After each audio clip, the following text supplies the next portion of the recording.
Hi, I'm Danny Gasparini, and welcome to this segment of Penn Voice. I'm joined by two great ladies today. Sema Tosun, who is the founding executive director of Fund a Need, and then also by Suyin Nichols, who is their seniors activities coordinator for HIP Housing.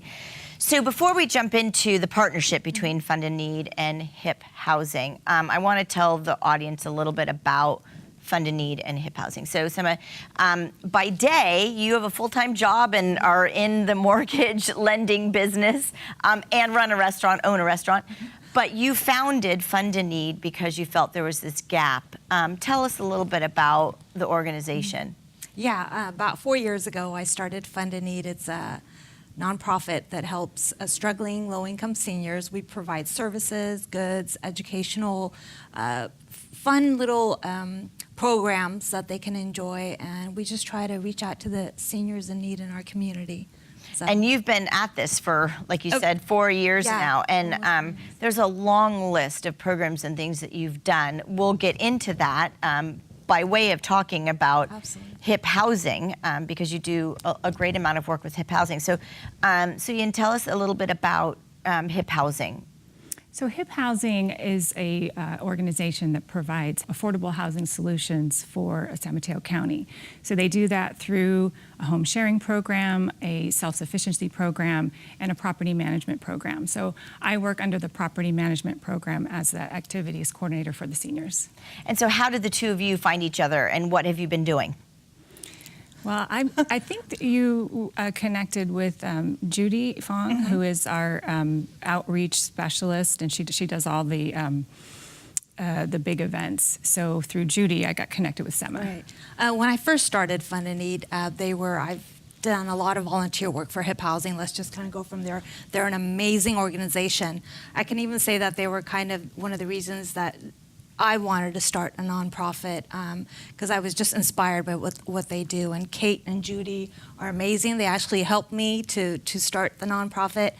And the first thing I did was, let's partner together, and I can help the seniors within the HIP Housing to build this collaboration that's been going on for 4 years. So give us an example of some of the events that you've done together. Did you want to touch on? Yeah, so we have, there's so many. I was making a list.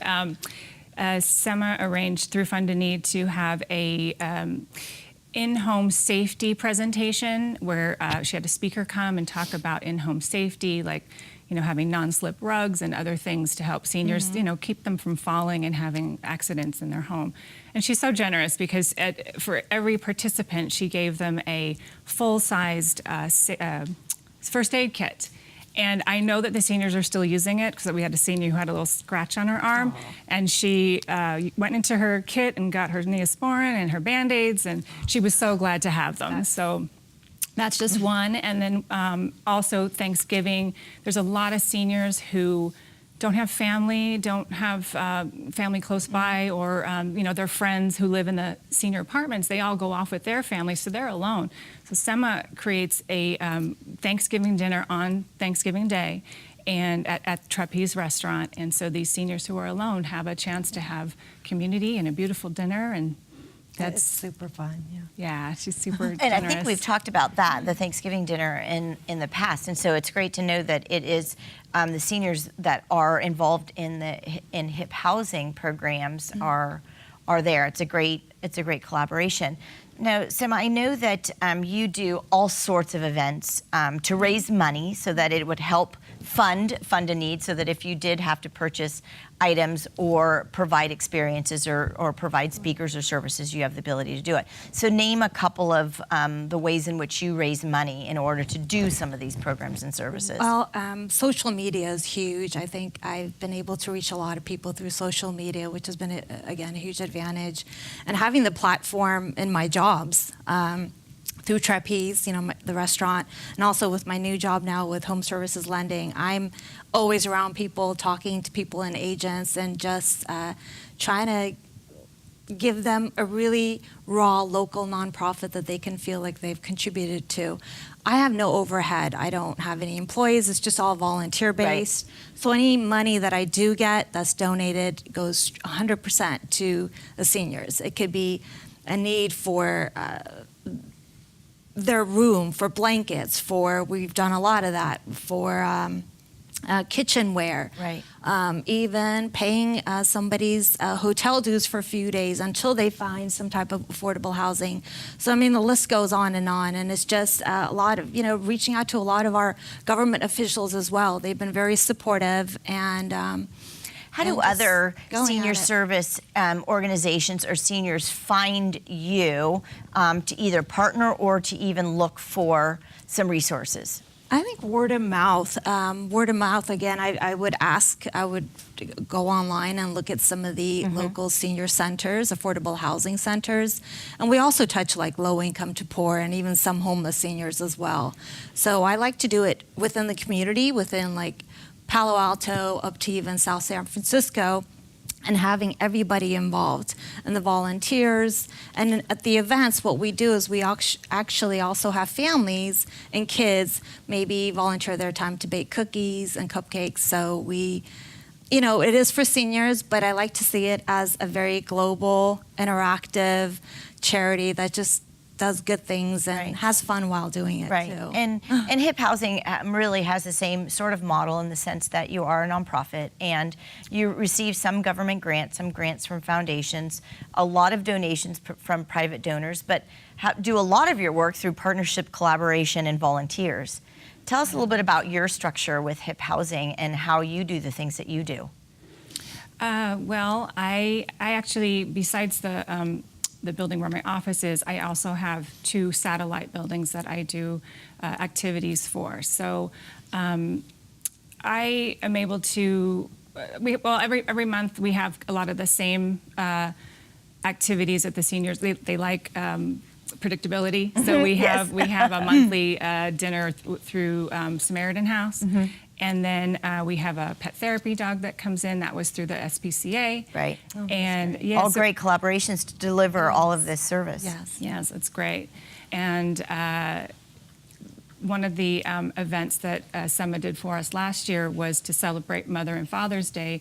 She had a salon event where the seniors got to go to the salons and get their hair done, manicure, yes, and little arm massage. And that was one of my most favorite events because I was at my office when the seniors were coming back to the residence. And they wanted to come through the clubhouse and model their new hair. And they were saying things like, I feel like a movie star. I feel like $1 million bucks. That was such a great event. And again, it was at a salon. So this year, Sema and I are working together to do a salon event, but in the clubhouse. So those who can't drive, those who have some mobility issues, they're able to also get that same feeling, and Sema's bringing that to us. So I know it's something that you want to do on an annual basis, but before we get into the most recent event that you want to do. So do you reach out to your beauty community and say, would you be willing to volunteer to do this day so that obviously it's free of charge to all of the participants? Aside from the local salons, which I go to, we pass out flyers, again, using social media. I also reached out to CSM's cosmetology department, and they were super supportive. So some of the stylists from there came, and specialists, and so it's all local businesses that are involved. So it's supporting each other. Right, and I love all the partnerships that you both are able to provide in collaboration with one another. So there is an event coming up really soon, like within the next few days. Tell us about that before we close our program. So on Monday, July 16th, we're having a in-house salon event in the clubhouse at our Edgewater Isle property. We have 35 people signed up already, which is a huge number for a non-holiday event, and I'm super excited. We'll have little stations for the seniors, and I've already done a schedule, so it's very organized, and Sema's always so generous. She said that she's going to provide food and just opportunity for the seniors to socialize, not just get their hair done and feel good about that, but also to socialize with one another, which is so important for their well-being. Especially for the seniors, I think it's that much more important to provide them like a social social atmosphere where they can talk. And what a great way to do that when, you know, your hair salon, you get your hair cut, and they're able to engage with the seniors and talk to them. And that is sometimes one of the biggest, huge lacks that seniors have. Right. So it was just kind of, that's where the idea kind of came from. And I'm just so thankful for all the stylists that are coming from everywhere just to be able to be a part of this. So I'm excited, but we are still, you know, looking for volunteers. So Needing volunteer stylists to help come Yeah. on Monday, July 16th. if you would like to, yeah. That would So be we're excited. That'd be awesome. Well, and Sema, I want to congratulate you. I've interviewed you now a few times on Penn Voice, and your work is amazing. Thank you for doing what you do as a volunteer and giving back to your community. I know you've impacted many, many, many lives, and you're you very still at it and still doing it. And to HIP Housing, we can't thank the organization enough for doing what it's doing, especially today, where we all can say that we're in a housing crisis. So thank you for all that you do. And both of you together, I can't imagine it's going to be a powerhouse, if nothing else. So again, thank you both for doing what you do, and we'll see you next time, and love to hear about your last event as well. Thank you so much. We'll see all of you next time on Penn Voice.